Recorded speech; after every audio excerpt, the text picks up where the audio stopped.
vous prévoyez donc 65 000 morts de plus, même s'il y a une distanciation sociale obligatoire et le port du masque.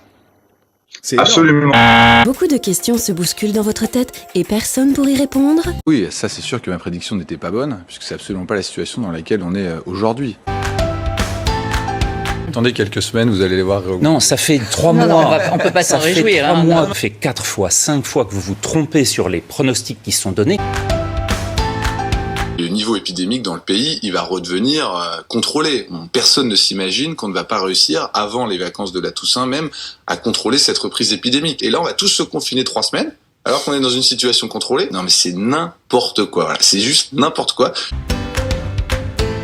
Je me tourne enfin vers le seul qui sait de quoi il parle, c'est le docteur Martin Blachier. Est-ce que vous pensez qu'on peut revivre cette situation? Ah non, pas du tout, je crois pas une seconde au reconfinement, et je pense même qu'on n'aurait pas dû fermer les bars et les restaurants à Marseille. On est très très loin en fait de cette situation-là, et très probablement que dans les jours qui vont venir, la situation va s'améliorer, et la critique qu'on va leur faire, c'est plutôt pourquoi vous nous avez fait paniquer, pourquoi vous avez fermé les bars, pourquoi vous avez fermé les restaurants.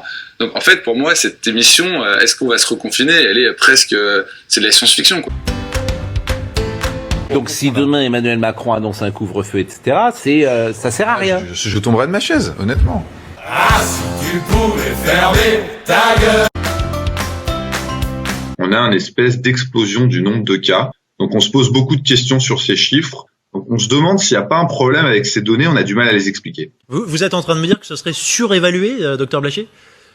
Je me demande tout simplement s'il n'y a pas un bug dans les données.